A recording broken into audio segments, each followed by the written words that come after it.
Enregistrement widadclub.com. L'histoire du championnat marocain, il est le premier joueur sénégalais à remporter la Coupe d'Afrique des clubs champions avec le Wydad en 92 après une saison historique. C'est un plaisir de recevoir Moussa Ndao. Bonsoir Moussa. Bonsoir à tous, bonsoir à tous les auditeurs de Radio Mars. Merci d'avoir accepté notre invitation. C'est un réel plaisir aussi pour moi d'être là ce soir. C'est un plaisir évidemment partagé. D'habitude on l'a par téléphone depuis Dakar, là il est avec nous. À chaque fois qu'on a besoin de lui, il répond, pas de problème. Juste signaler à ceux qui n'ont pas la connexion pour avoir les images, qui ont juste le savez laisser. Oui, avec une très belle chemise en rouge. Non, mais c'est-à-dire que c'est physiquement intact, quoi. Mais il m'a donné le secret. Hein. C'est quoi? Qu'il va il dort dans un réfrigérateur. La question c'est de savoir, effectivement, il n'a pas changé physiquement. Osman Jalil, il a boulé là. Est-ce qu'il a encore sa place au Wydad? On va en parler ce soir dans un instant. Mes amis, Sidiram TTC, le premier nous dit bonsoir Siftia, on ne fume pas dans un stade. Piranha de Casablanca qui revient sur les... Parfaitement raison. Il y a qu'à Moussa. Parfaitement raison. Contre les gars, il allumait ses clopes. Ouais, il faut pas. Carton rouge, After. Carton rouge. Autre message, puisque Reda disait avant la pub que Moussa, effectivement, n'a pas changé physiquement. Alors du coup, Hassan nous dit par SMS, c'est pas Moussa Ndao, c'est son petit frère. C'est Ibrahima, peut-être. On était deux, il y avait moi et Ibrahima. Alors justement, par rapport à Ibrahima, un message qui nous dit... Vous avez contrôlé son identité. Ali Rajaoui nous dit, ça va Moussa Ndao et Ibrahima, c'est les deux meilleurs étrangers Flbotola Djel Mghreb. Reda, ramène-nous s'il te plaît Ougandaga, ancien du Raja. Merci Younes de Casa pour ce... Maintenant là message. Non, ça va être compliqué là, tout de suite. Moussa, première question, dans le retour au Maroc, moi c'est ce qui... Ça m'intéresse de savoir comment tu as retrouvé les émotions que tu as eues en retrouvant ton deuxième pays, le Maroc, puisque tu as eu de très très bons souvenirs ici, dans ce pays. Pour moi, c'est toujours pareil, ça n'a pas changé de la rame à l'aéroport, dans la ville et tout, c'est partout. Je retrouve les mêmes sensations. Beaucoup de visages que j'ai connus qui m'interpellent, qui me parlent du club, du WAC, du foot, des temps bien qu'on a passé avec les Wydad. Donc c'est avec beaucoup d'émotion, mais avec énormément de plaisir aussi que je retrouve Casablanca, même si énormément de choses ont changé. Donc positivement, c'est vrai, mais voilà, c'est toujours avec beaucoup d'émotion et une grosse fierté aussi que je retrouve Casablanca. On va parler tout au long de l'émission des souvenirs que tu as eu évidemment au Maroc. Mais juste avant, j'aimerais savoir, tu suis toujours la Botola depuis le Sénégal? Oui, depuis le Sénégal, avec les satellites et tout. J'ai la chance de voir les matchs les samedis et les dimanches. Donc souvent même il m'arrive d'appeler Hassan Ben Abisha ou d'envoyer un message aussi à Taleb souvent quand l'équipe... Taleb Abdrahim, ouais. Tu connais pas en fait? Si, il était notre préparateur physique. C'était le préparateur physique à l'époque, avec Yuri. Avec Yuri, donc voilà, et puis on a fini ensemble au Qatar, donc on se... Mais dis-moi, sans langue de bois là, comment tu juges le niveau? Voilà, exactement. Le niveau du foot? Pardon? Le niveau quoi, du foot? Ouais, Botola, on va pas parler d'un club en particulier, mais par rapport à... Alors parce que moi je t'explique un point, parce que nous on n'arrive pas très... Bon, moi j'ai vécu...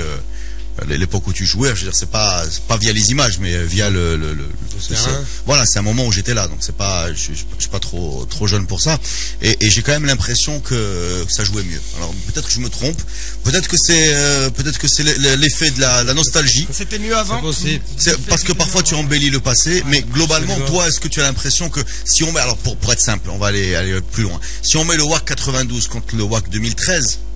Oui, il n'y a pas photo. Pour nous, il n'y a pas photo. Alors, on va parler des autres équipes. Oui, mais là, c'est vrai que 92, c'est une très bonne équipe et voilà. Mais sur les autres équipes, même par globalement, même par rapport aux autres équipes, je pense que c'est moins fort. Oui, c'est moins fort qu'avant, que maintenant.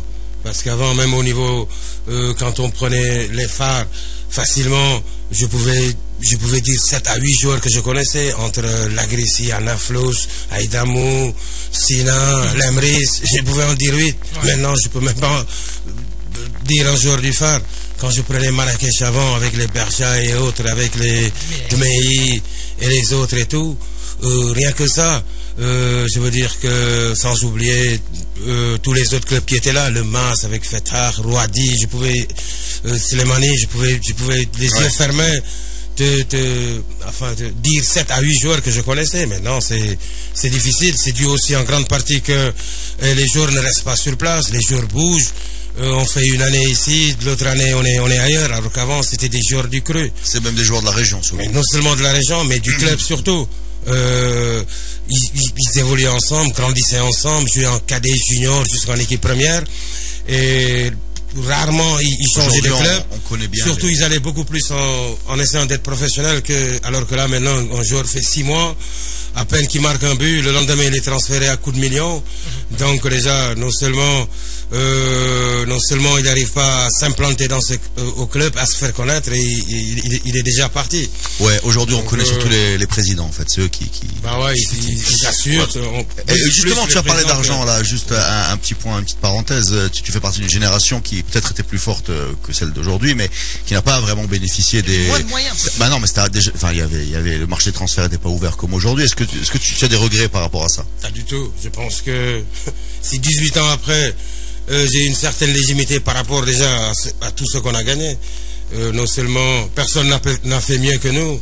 On a tout gagné. La Coupe arabe, Super Coupe arabe, Coupe d'Afrique, Coupe du Trône, Championnat. C'est vrai qu'il y a aucune génération n'a fait mieux. Donc on reste non seulement dans la légende du club, mais on reste inoubliable par rapport à ça. Bon, c'est vrai qu'on n'a pas su bénéficier de tous ces avantages au niveau financier, mais si c'était à refaire, j'aurais choisi moi de jouer avec cette génération dorée que maintenant où pratiquement non seulement on sent plus l'amour du club, on sent plus aussi. Alors justement, Moussa, pour toi c'est quoi? Aujourd'hui c'est des joueurs gâtés pour un peu mercenaires, ce que tu veux dire, un peu mercenaires. Ouais, c'est par rapport au système aussi qu'ils ont trouvé en place. Je pense qu'ils en profitent aussi. Hein. Il y a beaucoup d'argent qui a été injecté, les télévisions sont là, les sponsors aussi sont là. C'est le système qui fait que les entraîneurs et les joueurs en profitent. Ouais. Le seul regret que j'ai, que ça soit pas des joueurs du Creux. Comme avant, quand moi je venais ici, l'ossature du WAC que j'avais trouvé, c'était des joueurs du club, c'était des joueurs formés par les... Ça veut dire quoi, Moussa? Ça veut dire qu'on a un vrai souci de formation. Oui, mais c'est du club, hein, quand tu as même pas au moins 70% des joueurs. C'est même pas une formation, c'est surtout... C'est un tout. C'est-à-dire c'est un tout. C'est des joueurs qui ont grandi ensemble, qui habitaient le même quartier, qui prenaient le bus ensemble, qui prenaient le scooter ensemble, qui étaient ensemble, qui ont joué dans les petites catégories, même au niveau de l'équipe nationale, en cadet et en junior, pratiquement, et qui ont grandi en senior. Donc ils se connaissaient. Vraiment au WAC, moi je venais, je trouvais Azmi, Daoudi, Naïbet, Fadel, Bouibout, Ben ce que tu dis juste pour modérer un peu, même dans les autres clubs aussi du royaume, c'était pareil. Hein. À la limite, c'était pareil. Donc, mais juste un petit mot là pour ceux qui n'ont pas vécu, c'est mondial. À part peut-être tu vas trouver à Barcelone une tradition de faire monter les générations. Mais résultat, aujourd'hui joue mieux non, mais je suis pas en train de dire que c'est mieux. Je suis juste en train de dire que cette évolution là, chez nous, c'est ce qu'on voit à peu près partout. C'est-à-dire que dans les années 70, 80, même Liverpool avait une logique de joueurs peut-être de la région britannique. Voilà, Arsenal quand la première fois dans l'histoire de la Première Ligue fait jouer 11 étrangers, voilà, c'était pas imaginable, ne serait-ce que légalement dans les années 80. Oui, la logique de transfert peut exister si c'est vraiment à des postes manquants. Par exemple, moi quand je venais au WAC, c'était sûr que devant il manquait ce tueur, ce buteur devant. Mais à tous les autres postes, t'as pas besoin de faire venir un arrière gauche alors que Daoudi était là. T'as pas besoin de faire venir un ailier droit alors que Khardin était là-bas. T'as pas besoin de faire venir un milieu de terrain alors que Benabicha était là. Donc c'est à des postes manquants qu'on doit faire venir des joueurs pour apporter ce plus. Mais moi j'étais là avec Ibrahima et tout. Parce que ouais, mais pour que ça revienne, il faut que les gens redescendent à la formation. Il faut que les gens, à la base des clubs, ils vont être obligés, ils n'ont pas le choix parce qu'aujourd'hui, ils reforment de très bons joueurs. Je ne sais pas avec l'argent est-ce que ça va revenir. Non, mais c'est une bulle, c'est une bulle. Comme tu le disais tout à l'heure, les dirigeants sont tentés par les résultats maintenant, donc obligés d'aller chercher de bons joueurs ailleurs, même si parfois avec le résultat ne suit pas, mais ils sont obligés d'aller chercher parce que voilà, ils ont la pression du public, la pression des résultats. Mais le public, figure-toi en tout cas à Casablanca, il est assez partagé parce qu'en même temps, il met la pression sur les dirigeants pour demander qu'est-ce que tu fais au mercato. Ouais. Donc aujourd'hui, il y a comme en Europe des débats sur qui on va acheter, sur le Raja, le Roi. Il faut pas se tromper aussi. Et en même temps, il grogne très souvent en disant mais il n'y a pas les jeunes du club. Voilà. C'est deux choses qu'on trouve parfois. C'est ce que je disais. Oui, mais ça dépend des clubs. Il y a par exemple un club qui va prendre cette option, c'est-à-dire former pour vendre par la suite. Il y a d'autres clubs qui vont engager pour justement jouer. Aujourd'hui, au Maroc, il n'y a plus cette première option. Non, le problème, c'est pas ça. Le problème, c'est prendre les joueurs à des postes manquants, des postes où on a besoin, par exemple, d'un attaquant, d'un bon milieu de terrain. Gardien de but, il y avait des gardiens de but avant qu'ils changent la loi. Là, qu'on aille prendre le bon, il n'y a pas de souci. Arsenal, ils ont pris Ozil parce que, à ce niveau, c'est le genre de joueurs qui leur... Exactement. Mais autrement, pratiquement tout le reste, ils viennent du centre. Ils ont pas fait cette folie d'aller sur le mercato pour prendre. Non. Ils ont pris le joueur qu'il leur fallait. C'était Ozil par rapport à ses passes, par rapport à sa finesse, à sa technicité. Donc c'est ça, moi je parle dans ce sens. Que ce soit le WAC, le Raja, que toutes ces équipes-là, ils doivent pouvoir sortir de très bons joueurs, mais à des postes manquants, qu'on aille chercher les meilleurs. Ça, il n'y a pas de souci. Mais prendre un joueur pour 1 an ou pour 6 mois, le lâcher parce que tout simplement, il ne s'est pas adapté alors qu'on a mis des millions, ça non. Oui, mais je suis désolé. Moussa, tu ne crois pas qu'avant, un joueur pouvait commencer avec une équipe et terminer sa carrière dans une équipe, le transfert, ça ne se faisait pas. Rares les joueurs qui partaient dans un club ou deux clubs. Maintenant, ça se fait de plus en plus. Oui, parce qu'il y a les offres sont alléchantes, il y a l'argent, donc voilà, c'est clair. La question, pourquoi le niveau ne suit pas normalement? Le niveau ne suit pas parce qu'en bas, on forme plus. C'est pas si tu m'as compris. Ouais, c'est-à-dire que ça devient une forme d'industrie, on va former plus des joueurs. Parce qu'on vend plus le WAC, le Raja, les phares et tout. Leur force, c'était la formation. Comme je te disais tantôt, dans chaque équipe, tu pouvais en nommer 8. Ouais. Mais tout ça venait du centre, venait de l'école. Et c'était ça la force du club, parce que c'est des gens qui se connaissaient, qui habitaient le même quartier, qui étaient en regroupement arabe ensemble, qui revenaient le vendredi, qui mangeaient ensemble. Les yeux fermés, ils se connaissaient. Maintenant, c'est différent. Ouais. Donc le problème vient de là. Donc c'est tant qu'à ce niveau, il n'y a pas une remise en question pour former de très bons joueurs. Et chercher les oiseaux rares qui manquent dans l'équipe, ce sera toujours pareil. Tu verras un joueur qui va exploser une année, on va le transférer ailleurs, il disparaît complètement de la circulation, et pourtant on te dit, il y a 2 ans, il y a 1 an, c'était le meilleur buteur, parce que tout simplement, il n'est pas dans une bonne moule qui lui permet de s'exploser. Moi, en venant au WAC, comme j'ai dit, j'ai trouvé une ossature qui était là, qui se connaissait. Ouais.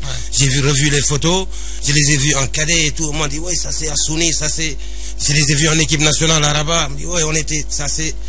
Donc c'est une équipe qui se connaissait déjà, qui s'appréciait déjà, et donc c'est extrême. Et tous ces joueurs-là venaient du club. Le Raja, pareil, il faisait de même. Il leur arrivait de prendre des joueurs 1 ou 2, mais la plupart venaient du club. Est-ce que tu es optimiste pour l'avenir? Est-ce que ça va changer? Pour rebondir sur ce que disait Reda, il a l'air d'être plutôt optimiste. Non, oui, moi ça peut changer. Ça va changer juste parce que ça va exploser.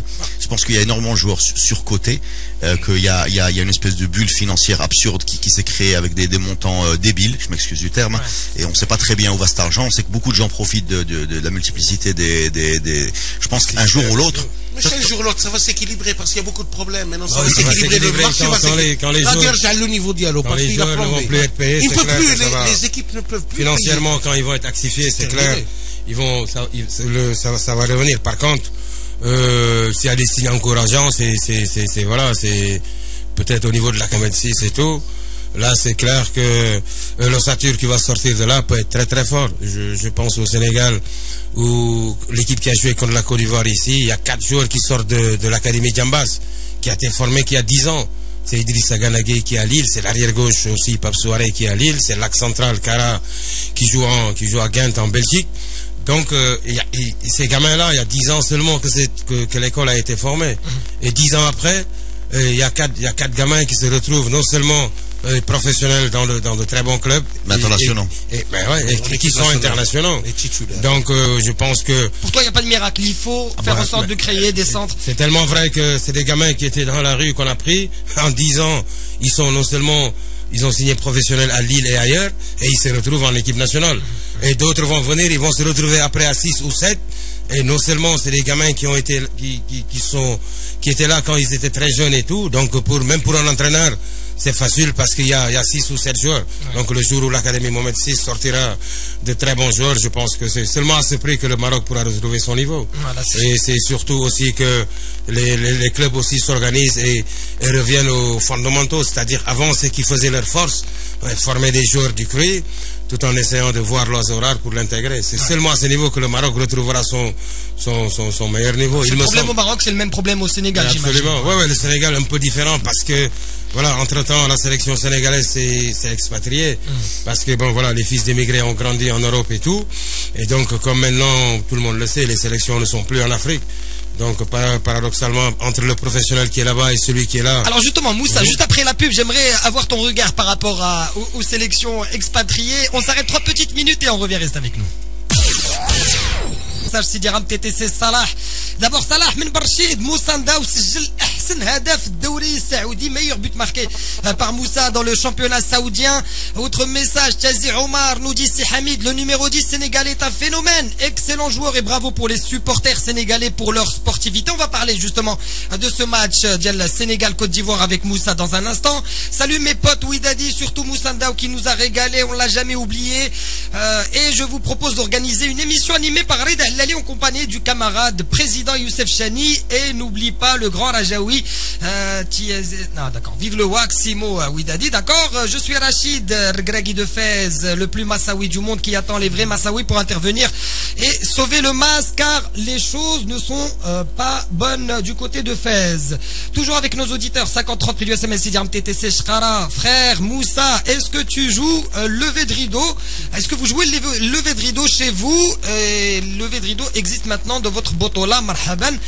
Cher Moussa à Salé, notre auditeur Shkara de la ville de Salé. Reza nous dit entre 0 et 100 et un juste milieu, on peut à la fois recruter et faire monter les jeunes. Non, Reda, entre 0 et 100 et un juste milieu. Il y a un juste milieu, on peut à la fois recruter et faire monter des jeunes. Younes de Casa pour ce message. Bonsoir tout le monde, pourquoi ne pas parler tous les jours de l'équipe nationale, histoire de faire pression sur la FRMF pour profiter de toutes ces dates FIFA. En même temps, on a aussi besoin d'être écouté, parce que si à un moment on devient une radio dépressive qui parle tous les jours de l'équipe nationale, je pense que moi le premier, je voudrais pas t'écouter ou m'écouter moi. En direct, tu vas zapper. Ah, exactement. Tu vas mettre des écouteurs. Ah, je vais écouter quelqu'un d'autre. Je vais parler chez vous et écouter une autre radio. C'est ça. Bonsoir Moussandao, trouve-nous un attaquant comme toi pour le Wydad. C'est un message de Hajj. Ah, je pense que il va partir à Barcelone. Ouais, Moussa, vraiment. Voilà la réponse pour le Hajj. Et puis, monsieur Reda, la Suède a joué une finale en 58 et une demi-finale en 94. Abdelali, de super, c'est la réponse de Reda. Et puis... Non, mais attends, mais bon, et alors? Et alors? Alors, est-ce que c'est une grande nation ou pas? Grande nation du football ou pas? Non. Non. Tu sais, les grandes nations ont déjà gagné. Demi-finale, la Bulgarie a fait une demi-finale, la Corée du Sud a fait une demi-finale, la Turquie a fait une demi-finale. À un moment, il faut juste mettre la balance des blancs. Si jamais on parle de grandes équipes de Suède, qu'est-ce qu'on va parler? Voilà, qu'est-ce que tu vas dire avec le Brésil, qu'est-ce que tu vas dire avec l'Espagne, qu'est-ce que tu vas dire avec l'Allemagne, avec l'Argentine? Le qualificatif. Voilà. D'accord, effectivement. On va être vite coincé par les mots. L'Italie, c'est quoi donc? C'est vrai, vous avez raison. Attends, moi j'aurais bien voulu que Zlatan soit la Coupe du Monde, hein, mais je suis désolé, mais c'est juste une question de vocabulaire. Hein. Si la Suède est une grande équipe. Oui, à ce moment-là, effectivement, c'est la porte ouverte à beaucoup d'autres équipes pour qu'elles deviennent grandes nations du football. Tu vas avoir un problème de vocabulaire. C'est vrai. Une question pour Moussandao. J'en ai plein des questions pour Moussandao. Je suis surchargé. Après celui-là, où est-ce que tu as passé ton permis de conduire? Dis-lui, c'est Mohamed. Je lui passe le bonjour aussi et merci pour tout. Pourquoi cette question? Parce que c'est ici que j'ai passé mon permis. Je ne savais pas conduire quand je venais là. Et chaque soir après l'entraînement, Mohamed venait me chercher et m'a amené passer faire des cours. C'est un ami, on lui a dit aussi. D'accord. Il avait une auto-école. Et chaque soir après l'entraînement, il me prenait, on allait quelque part, il me montrait comment se garer, comment...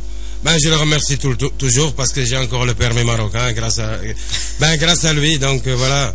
Et je l'oublie pas, merci Mohamed. Merci en tout cas. Le grattage qu'il me disait, Moussa, grattage vitesse, j'ai pas encore compris qu'est-ce que ça veut dire. C'est trop gradé. Grattage vitesse. Allez, une dernière question. Bonsoir Moussa, est-ce que vous vous rappelez le pénalty raté contre le Mas en finale de la Coupe du Trône? Non, en demi-finale. En demi-finale. Hassan, c'est en demi-finale. Ouais. C'était presque à la dernière minute, j'ai voulu trop assurer. Ouais. J'ai pris le gardien à contre-pied, malheureusement, c'est passé à côté.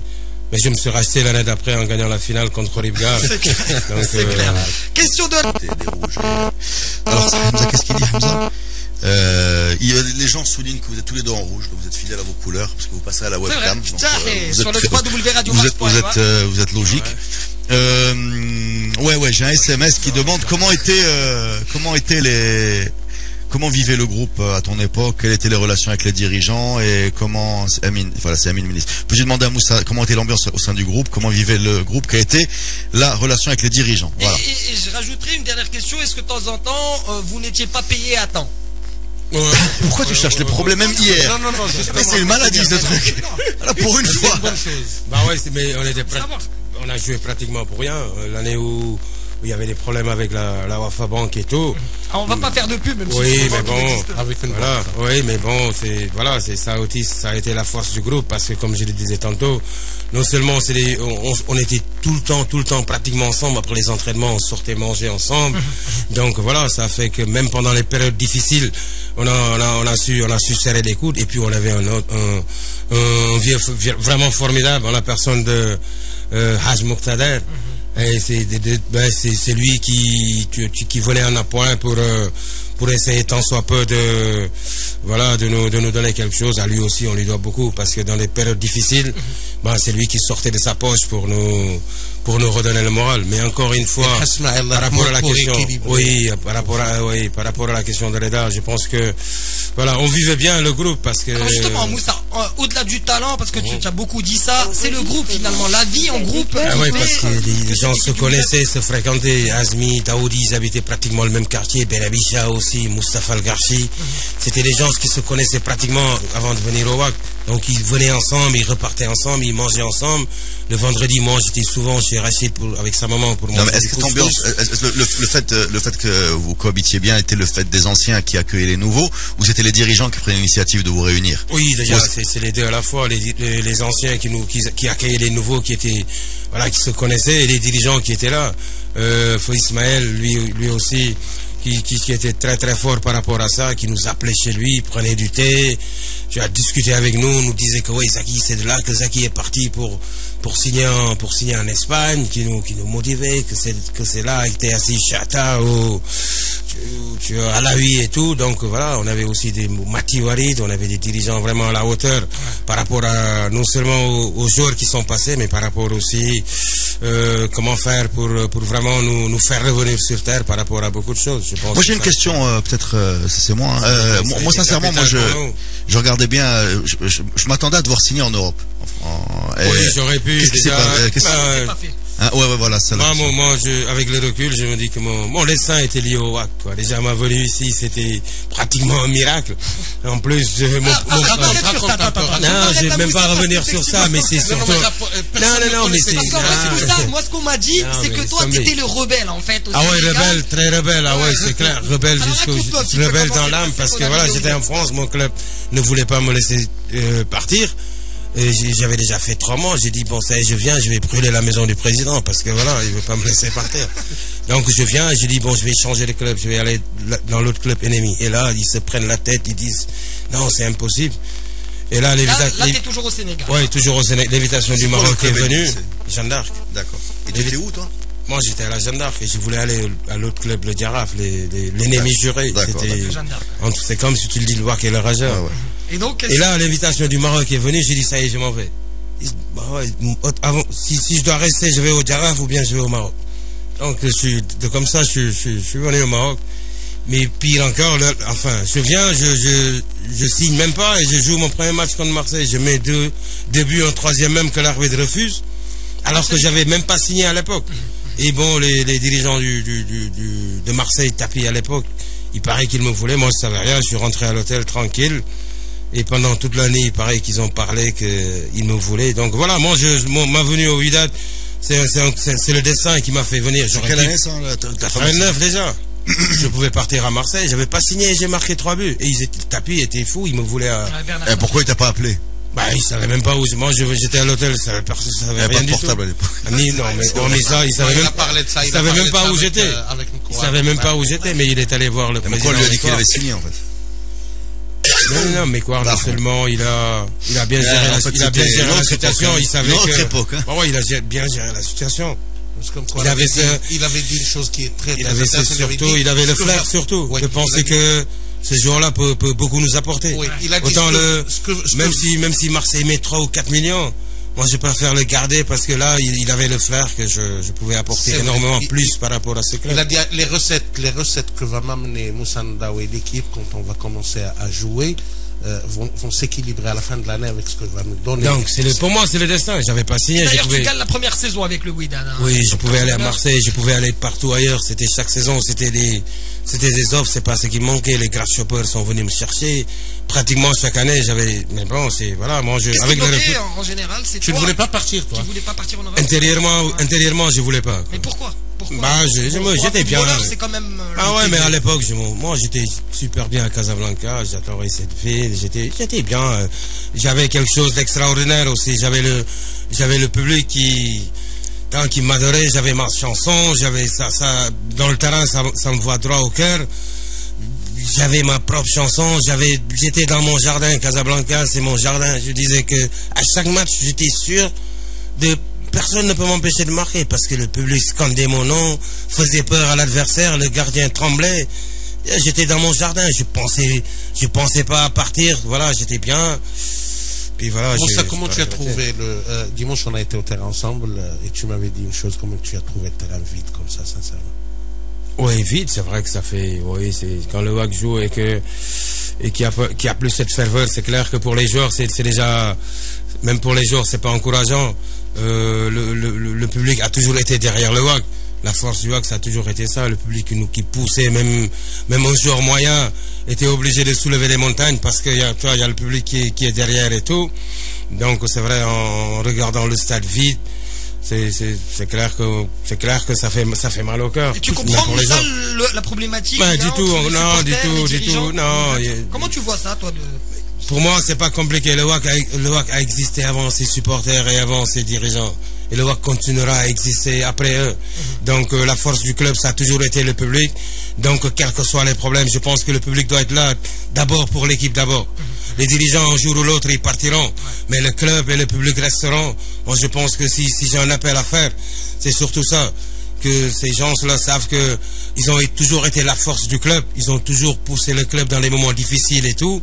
Donc voilà, ils doivent être là et savoir que les dirigeants, un jour ou l'autre, ils termineront leur mission. Alors que le club a vécu avant les dirigeants et restera après. C'est vrai, il appartient à personne, le club. Voilà. Et le niveau du Wydad alors, justement, tu as été au stade dimanche dernier. Il paraît que je leur ai porté bonheur. C'était la première fois qu'ils marquaient 3 buts. Je pense qu'ils ont fait un bon match. Ils étaient bons contre Ribga.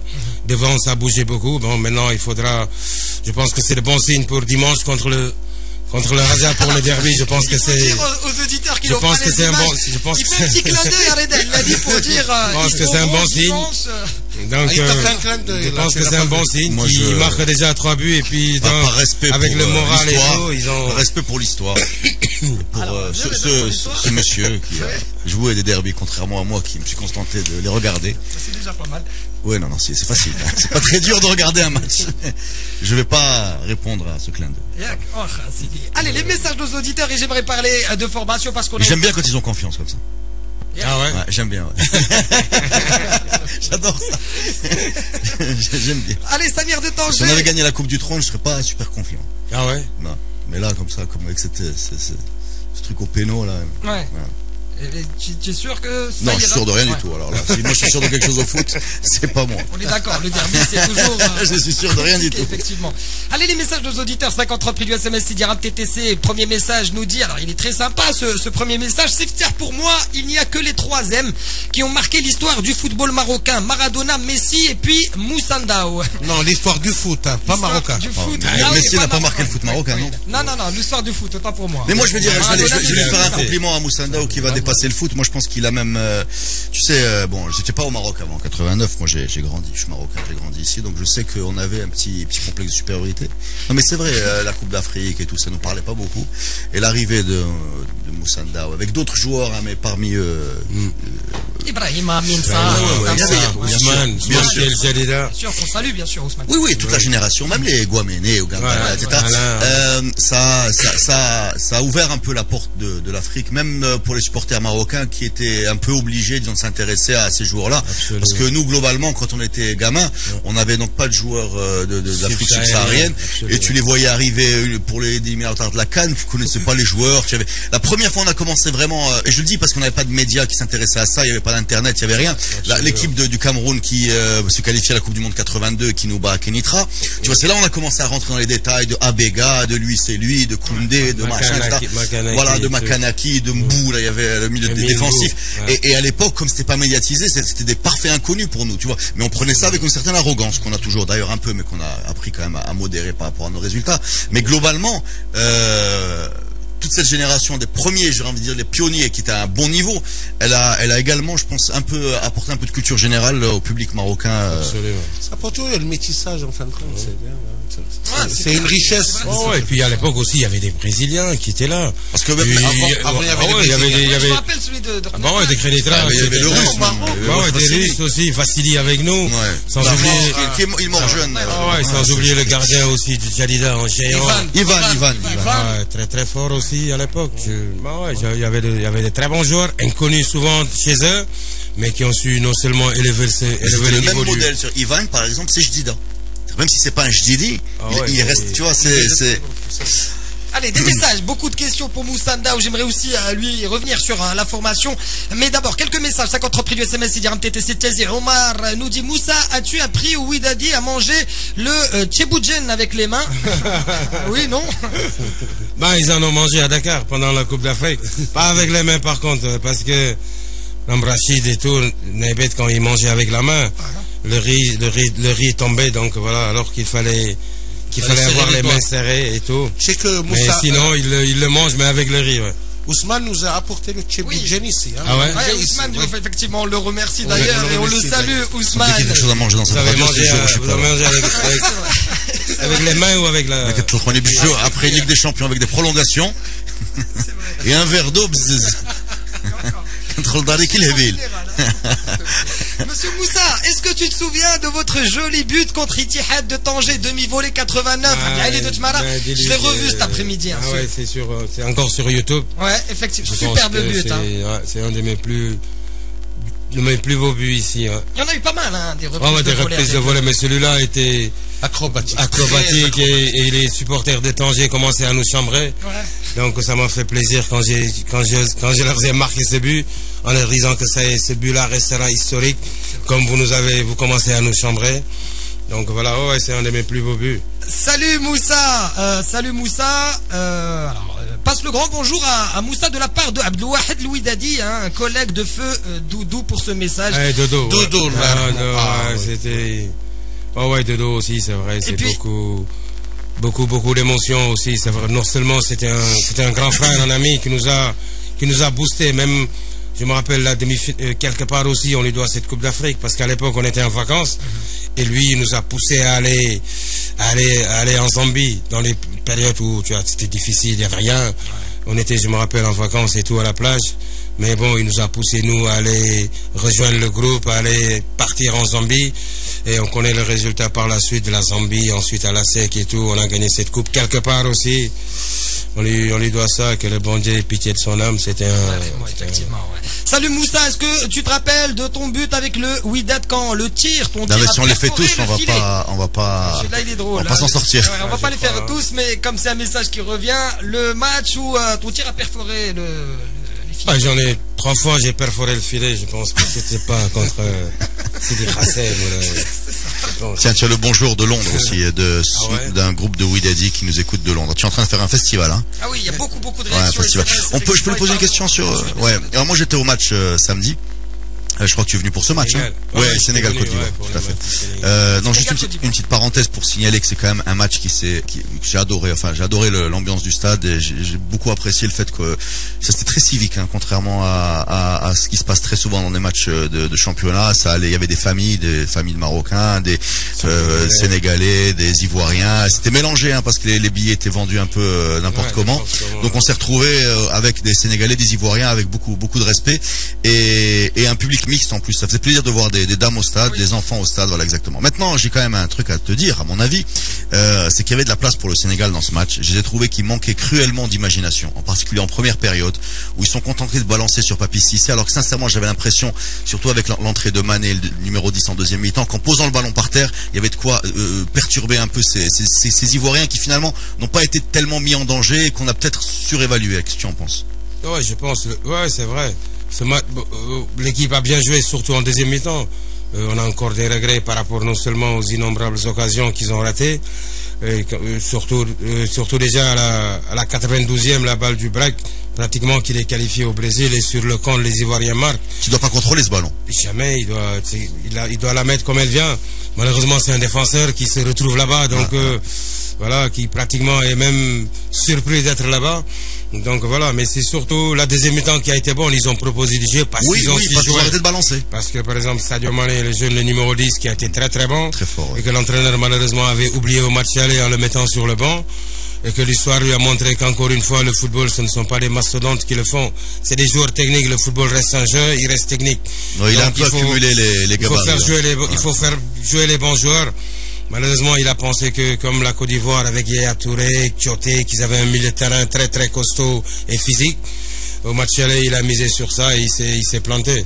Là, au retour, avec l'entrée des jeunes joueurs talentueux comme Sadio Mané et tout, ils ont énormément posé de problèmes aux Ivoiriens qui n'ont pratiquement rien proposé. Donc c'est dommage, mais quelque part on a un peu de fierté, non seulement comme vous le disiez tantôt par rapport à la mobilisation, surtout des Marocains, c'était pas évident, qui étaient au stade, qui ont supporté le Sénégal comme jamais, mais surtout aussi que cette équipe peut venir dans 2 ans ici au Maroc, quand le Maroc va organiser la Coupe d'Afrique en 2015. Donc c'est bon l'augure pour eux. Moussa, tu me disais avant le match, tu m'as dit l'essentiel c'est de sortir un grand match, même si on ne se qualifie pas, il faut bien jouer. Ouais, mais c'est ça le problème. Parce que depuis quelques matchs l'équipe jouait mal, parce que depuis quelques matchs les gens s'étaient... Il y avait un désamour terrible parce qu'on ne faisait pas jouer les bons joueurs. C'est pas compliqué à la vie. Le football, c'est un jeu, c'est les joueurs techniques qui doivent jouer. Ce n'est pas des mastodontes que l'on met, des milieux de terrain qui sont là, gladiateurs et tout. Je parle de gladiateurs. Mais en tous les cas, au vu des occasions ratées en deuxième mi-temps, le Sénégal pouvait aisément passer. Mais si je te dis, même à l'aller. Oui, mais si à l'aller, il est très sévère. Il est sévère. Mais si je te dis que par rapport à cette équipe qui a joué, au niveau de la défense déjà, il n'y a eu qu'un seul défenseur qui a joué le match aller qui était là au retour. Les 3, c'était des nouveaux. Au milieu de terrain aussi, pareil. Donc c'est toute l'équipe qui a été chamboulée. Que finalement, la non-qualification du Sénégal est due au premier quart d'heure au match aller. Parce que surtout le premier match aller, au quart d'heure, on prend pratiquement 2-0 au match aller. Après 12 minutes, Timoré qui avait peur, qui regardait plus Drogba, leur statut et tout. C'est ça, ouais. Donc pour des gamins qu'on plonge en Afrique et tout, donc pendant 12 minutes, ils ont pris l'eau partout.